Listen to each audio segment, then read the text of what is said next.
A golden autumn afternoon in Hartford, Connecticut, painted the leaves amber as Zara walked down Elm Street. At 16, she carried not only her Hartford Public High School backpack on her shoulders, but also the invisible weight of always being the prime suspect wherever she set foot. The sound of her sneakers on the asphalt echoed a familiar rhythm, the same one her grandmother used to pound on the kitchen floor when she made Sunday porridge. But today, that rhythm would be interrupted. "Hey, girl, stop right there." Officer Martinez's voice cut through the air like a cold blade. Zara looked around and saw other students passing by. Kyle, the white quarterback from private school St. Joseph's, his expensive North Face backpack slung casually over his shoulder. Sarah, the banker's daughter, typing on her latest iPhone. None of them were stopped. None of them had to justify their presence in the very city where they were born. Documents. And open that backpack. Zara's hands trembled imperceptibly as she unzipped the bag. Notebooks, pencils, a sandwich her mother had lovingly prepared that morning. Every item was rummaged through as if it were evidence of a non-existent crime. The officer scrutinized her student ID with the meticulousness of a federal inspector, as if the name Zara Duarte might reveal dangerous secrets hidden within the letters. "Where do you live? What are you doing here?" Here, in the city where he was born. On the streets he'd known since he could walk, in the neighborhood where his family had paid taxes for 2 generations. But to Officer Martinez, a black girl walking freely through the streets was always a walking question mark waiting for explanations. Meanwhile, just a few feet away, a group of white teenagers laughed loudly in front of Starbucks, their open backpacks spilling books onto the floor. They were rowdy, noisy, occupying public space with the ease of those who never had to prove they belonged. No police officer approached. No questions were asked. No explanations were demanded of them. Zara put her documents back in her wallet, rearranged her backpack, and took a deep breath. At 16, she already knew that routine approach had a color, an address, and a social class, and there was never anything routine for those who suffered from it. It was just a routine in approach, they said, but no one else there had their backpack searched or had to justify where they lived. Why does the routine always choose the same faces? Officer Martinez didn't need words to pronounce his sentence. His eyes did the dirty work, scanning Zara from head to toe like a scanner programmed to detect threats. The navy blue Hartford Public High uniform, clean, well-groomed, proudly worn, became a mark of inferiority under his gaze. It didn't matter that Zara was the second highest student in her AP history class.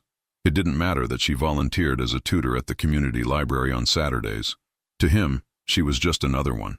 Zara's braids swayed slightly as she moved her head, each strand carefully braided by her Aunt Dorothy the night before.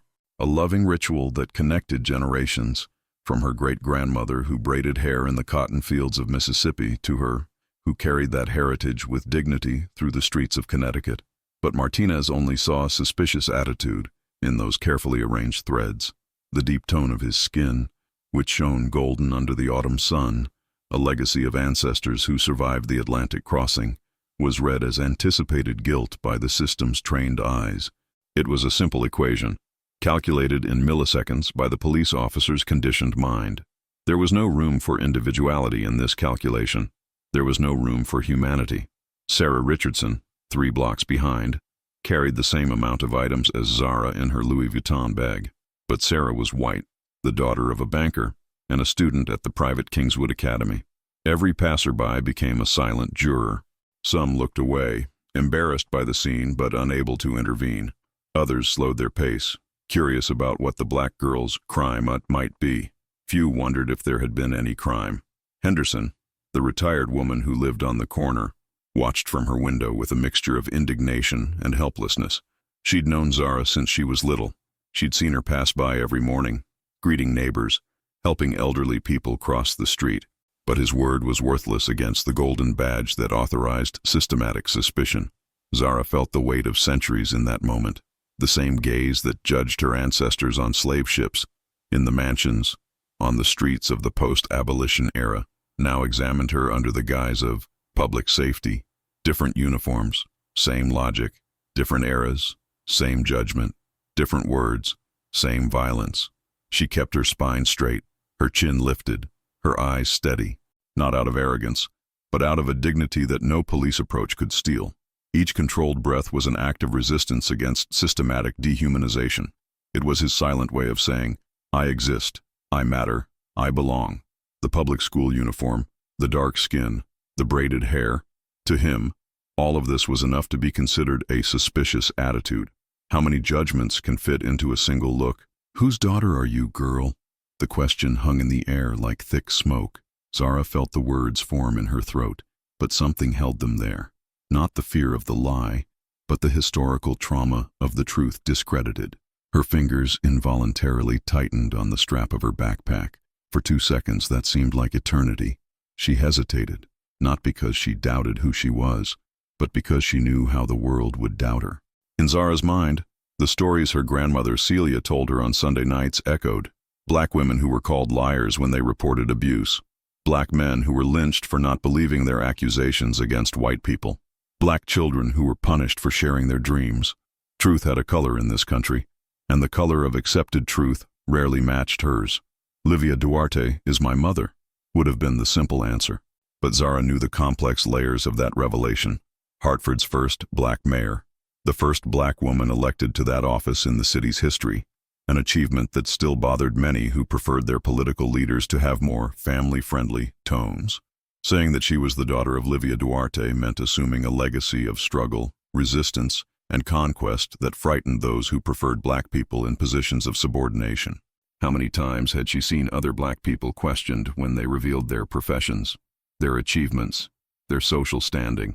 The black doctor questioned about his specialization, the black lawyer required to show her diploma, the black businessman treated like an employee in his own company.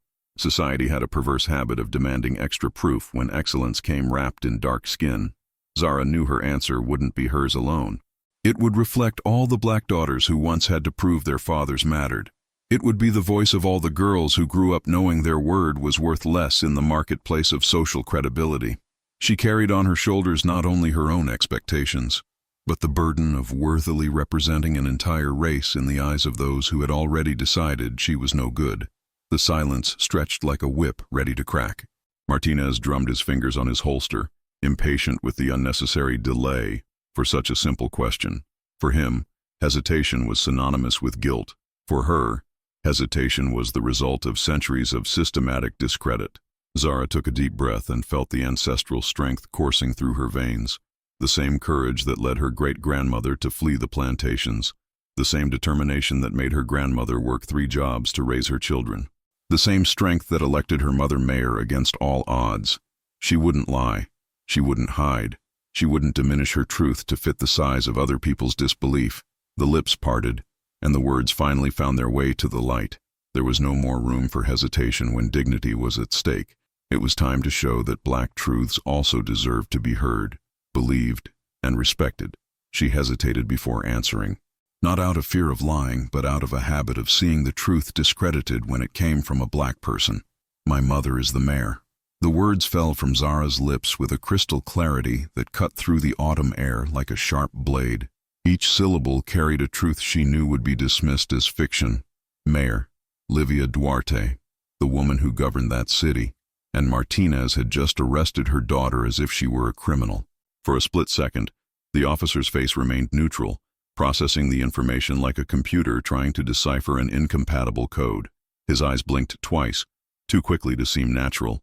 Then came the smile, not a smile of recognition or apology, but that particular smile, the same one white people always gave when black people overreached their claims to dignity. The laugh started low, a rumble deep in Martinez's throat. Then it grew louder and more sarcastically, echoing down Elm Street like the sound of shattering glass. "The mayor?" he repeated, wiping imaginary tears from the corners of his eyes. "Oh, of course it is, little princess. And I'm the governor of Connecticut."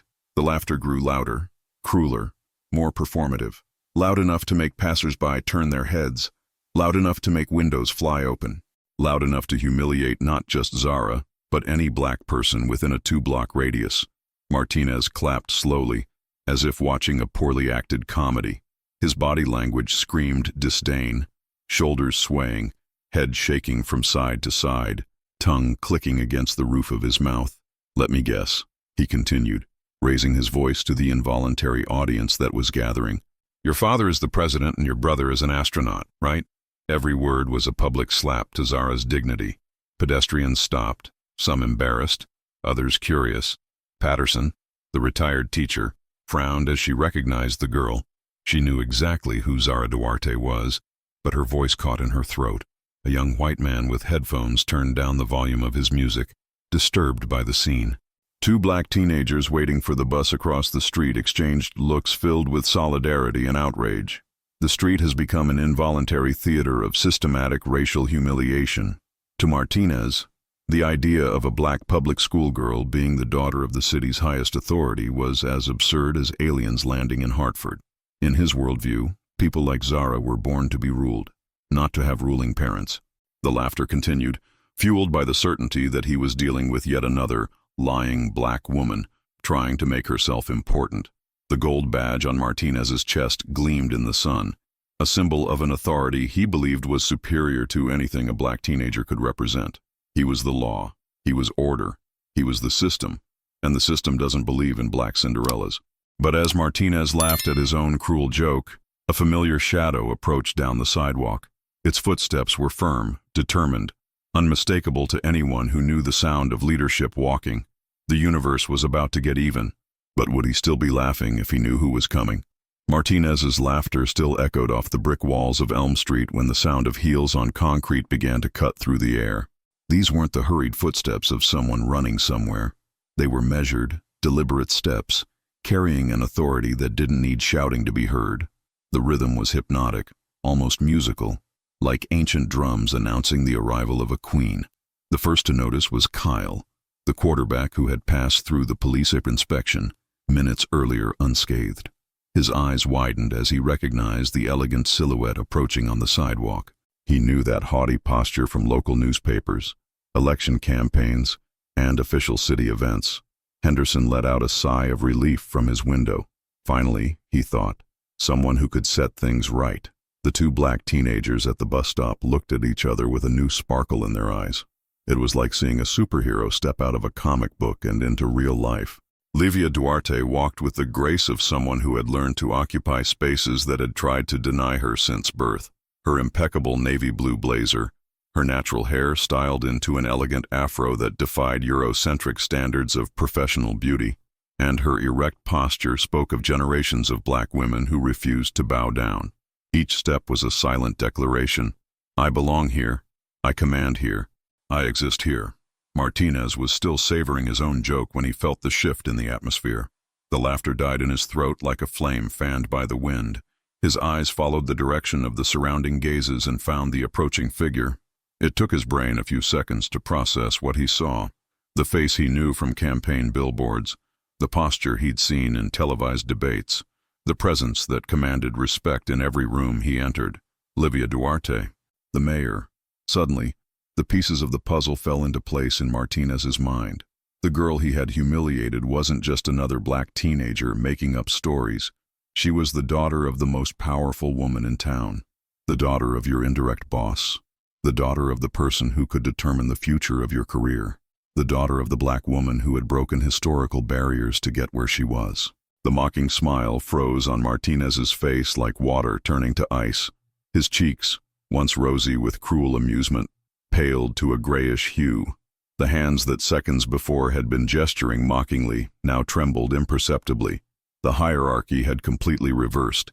He, who felt all-powerful with his badge, discovered he had chosen the wrong person to exercise his racial authority.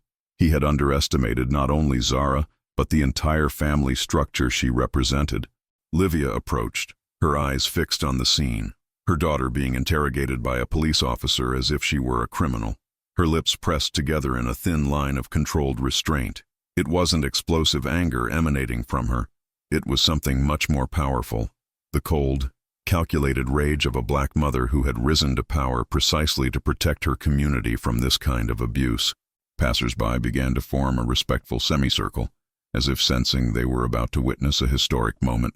The entire street held its collective breath. Martinez swallowed hard, finally understanding the magnitude of the mistake he had made. Livia Duarte didn't run. She didn't scream. She didn't make a fuss. She simply walked until she was exactly 6 feet away from Martinez, far enough to maintain professionalism, close enough for him to feel the weight of her presence. Her eyes met his, unhurriedly, without explosive anger, but with an intensity that cut deeper than any scream. It was the look of someone who had learned that true power whispers, not shouts. "Officer Martinez," she said, reading the name on his identification with disturbing calm. "What exactly prompted this approach to my daughter?" There was no direct accusation. There was no explicit threat. Just a simple question, asked in the tone of someone who genuinely wanted to understand the logic behind the situation. But Martinez knew what kind of question this was. He was the guy who opened investigations, who generated reports, who changed careers. Livia positioned herself slightly in front of Zara, not as a shield, but as a silent reminder that the teenager was not alone in the world. Her hands remained visible, relaxed, body language that communicated complete control of the situation. She had learned, through decades of navigating hostile spaces, that black women needed to be doubly careful. Any expression of anger could be labeled aggression. Any raised voice could become inappropriate behavior. So she chose her most powerful weapon, ruthless professional coldness.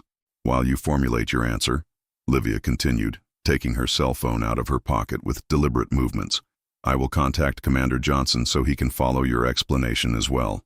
It wasn't a threat. It was procedure. It wasn't revenge. It was protocol. It wasn't emotional. It was institutional. Martinez watched, mesmerized by horror, as she dialed a number he knew by heart, his boss's direct number. "Commander Johnson? This is Mayor Duarte. I need some clarification about a police stop that's currently taking place on Elm Street." Her voice remained professional, almost neutral. There was no drama, no tears, no pleading. It was the voice of an executive reporting an operational problem that needed immediate resolution.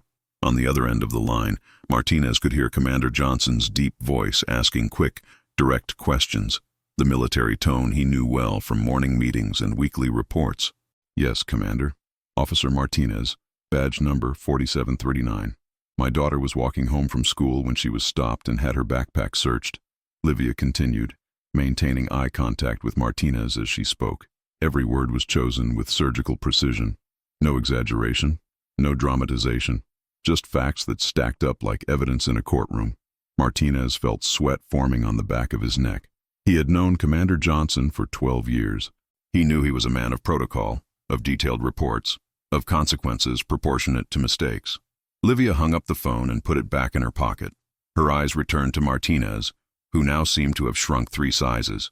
"The commander is on his way," she informed him with equal neutrality. "He would like to better understand the criteria you use to determine which teenagers need to have their backpacks searched on a Wednesday afternoon." It was cutting education, lethal civility, a practical demonstration of how black people in positions of power must navigate, always smarter, always more controlled, always more strategic than their adversaries. The phone conversation lasted exactly 3 minutes and 42 seconds.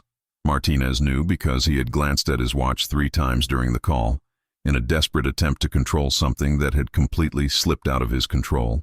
When Livia hung up, the silence that followed was as thick as morning fog.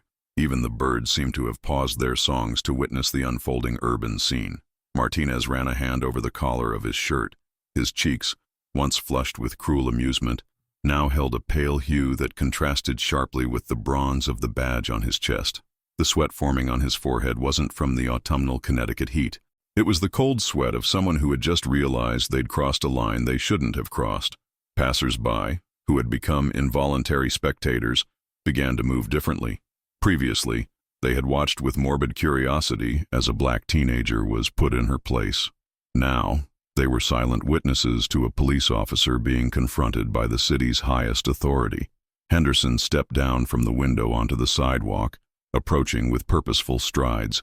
"Mayor Duarte," she said respectfully, "it's a pleasure to see you in the neighborhood." It was more than courtesy. It was political solidarity publicly expressed. The siren in the distance began low, barely audible, growing in volume and intensity. Martinez recognized the pattern. It wasn't an emergency. It was an administrative shift. Commander Johnson was arriving, and he was coming in person. 12 years of police work had taught Martinez that when the commander leaves the office to personally answer a call from the mayor, someone is going to have a lot of explaining to do, and that someone was him. Zara, Livia addressed her daughter for the first time since arriving. Tell me exactly how it all started. It wasn't excessive maternal protection. It was an investigative procedure. Livia knew that for structural change to occur, every detail needed to be documented. Every stage of the abuse needed to be recorded.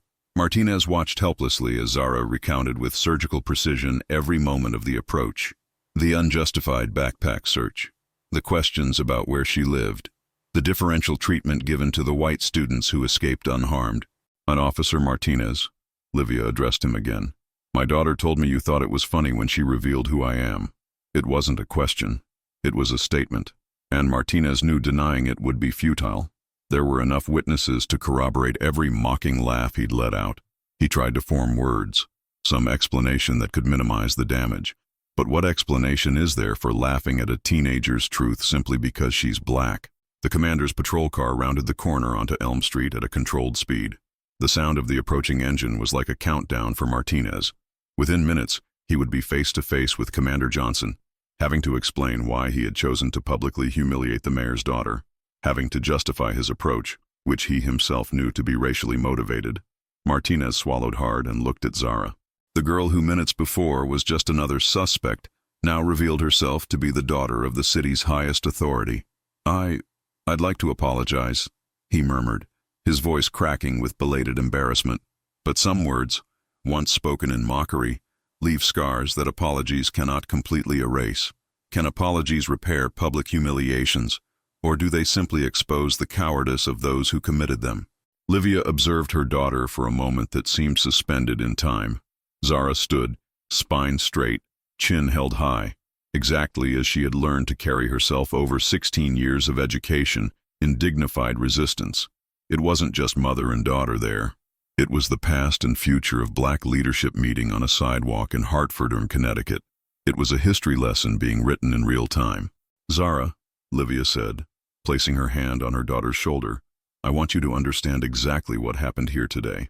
His voice carried the wisdom of someone who had navigated for decades in rooms where he was the only black person, in meetings where his competence was constantly questioned, in spaces where his authority was systematically challenged. You weren't approached because you were suspicious. You were approached because you were black. And when you revealed who I am, he laughed because in his mind, people like us don't hold positions like mine. Livia knew that moment transcended a simple family situation. It was about all the black mothers who didn't have the privilege of political office to protect their children. It was about all the black teenagers who suffered similar attacks without having the authority of a mother. Its institutional power came with the responsibility to use every situation as an educational opportunity for structural change. I'm not just here as your mother, she continued, looking at Martinez and then at the surrounding spectators. I'm here as an elected representative of every citizen of this city, including every young black man who deserves to walk the streets without being automatically presumed guilty. Livia turned to Martinez, who remained pale and visibly embarrassed. There was no triumphalism in his eyes, only the firm determination of someone who understands that anti-racist education sometimes needs to be administered in public and uncomfortable doses. Officer Martinez, I hope you will use this experience to reflect on the criteria you have used in your approaches. My daughter is no different from hundreds of other young black women in this city who deserve the same respect you would give any white teenager. Between the institutional authority that made her untouchable and the maternal affection that made her fierce, Livia had found the exact point where power becomes pedagogy. She hadn't shouted, she hadn't humiliated, she hadn't lowered Martinez to the level of cruelty he had demonstrated. She had simply used her position to create proportionate and educational consequences. This was how structural change happened, one situation at a time, one lesson at a time, one demonstration of dignity at a time. The two black teenagers at the bus stop watched every move with wide-eyed admiration. They were witnessing something rare, a black woman in a position of power using that position for exactly what it was meant to be used for, protection and education. Henderson whispered to his neighbor, "This is how it's done, with class, with intelligence, with results." Livia intertwined her fingers with Zara's, a simple gesture that conveyed volumes. It was protection, it was solidarity, it was a transmission of strength between generations of black women who refused to accept crumbs of dignity. "Respect isn't a favor we're being given," she said, addressing both Zara and everyone present. It's a right we exercise, and one we demand when necessary. There, between institutional authority and maternal affection, Livia showed that respect is not a favor, it is a right, and that her daughter would learn this not only from books, but by seeing her mother occupying the space that is rightfully hers. Mother and daughter walked down Elm Street in sync, their shadows stretching across the asphalt like a bridge between generations. Their intertwined fingers weren't just a gesture of familial affection. They were an ancient symbol of endurance that connected Livia to the arms that had cradled her, and Zara to the arms that would cradle her own children in the future. It was a human chain that no police humiliation could break. "Zara," Livia said as they passed Patterson's store, who waved discreetly from the window, "I want you to record something your great-grandmother taught me when I was your age." The autumn wind played with the dry leaves at their feet, creating a natural soundtrack for the most important moment in Zara's anti-racist education. "Never lower your eyes to those who were born trying to erase yours." The words hung in the air like seeds ready to germinate. Livia knew she was planting more than maternal advice. She was imparting a philosophy of survival that had sustained generations of black women in hostile territory. "They will try, my daughter. They will try in subtle and overt ways. They will question your intelligence, your competence, your right to be in certain spaces. But you must never, ever dim your light so that they feel more comfortable in their darkness." The two teenagers at the bus stop still watched from afar, their eyes shining with an admiration that transcended the moment. They had just witnessed something they would carry with them forever. A black woman in a position of power using that position exactly as it was meant to be used. One of them, Maya, pulled out her phone and typed a message to her younger sister. "Today I saw the mayor defending the daughter of a racist police officer. When you grow up, women like us will be in all places of power." Henderson returned home and immediately called her daughter in New Haven. "You need to know what happened on our street today," she began, and for 20 minutes she recounted every detail of the scene she had witnessed. On the other end of the line, Henderson's daughter, a criminal defense attorney, took mental notes.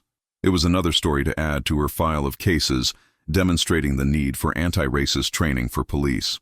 Kyle, the quarterback who had slipped past the police inspection, came home with a new sense of unease. Over dinner, he told his parents about the scene he'd witnessed, asking questions he'd never asked before about privilege, about justice, about what it means to be white in a society that treats black people as automatic suspects. It was the seed of racial consciousness germinating in previously infertile soil. "Mom," Zara said as they reached the front door, "when I have kids, I'm going to tell them about today." Livia smiled, recognizing in her daughter's words the echo of all the black women who came before them, each generation passing on to the next, not only stories of pain, but strategies of resistance, examples of dignity, lessons on how to occupy spaces without asking permission. On that golden autumn afternoon in Hartford, something had changed forever, not just in Zara's life or Martinez's career, but in the collective memory of everyone who witnessed the moment a black mother transformed a humiliating situation into a masterclass in dignity. This was how revolutions happened, one example at a time, one generation educating the next, a demonstration of black power wielded with wisdom and strategy. The future had just been reprogrammed by two women walking hand in hand. As they walked back together, hands intertwined, Livia uttered the phrase that would echo from then on: "Never lower your eyes for those who were born trying to erase yours." What kind of world will we be building when every black child grows up knowing that their dignity is non-negotiable? If this story touched your heart, you can't stop here. If you believe that dignity is not a favor, it is a right that every person deserves. To be notified whenever we bring you powerful stories about black empowerment and social justice that need to be told. This story is about someone who needs to hear that they should never lower their eyes to those who were born trying to erase theirs. Below, what moment in this story impacted you the most? Have you ever experienced or witnessed a similar situation? On the channel if you want to be part of a community that values narratives of resistance, empowerment, and social transformation. And don't forget, your voice matters, your story matters, your protagonism matters.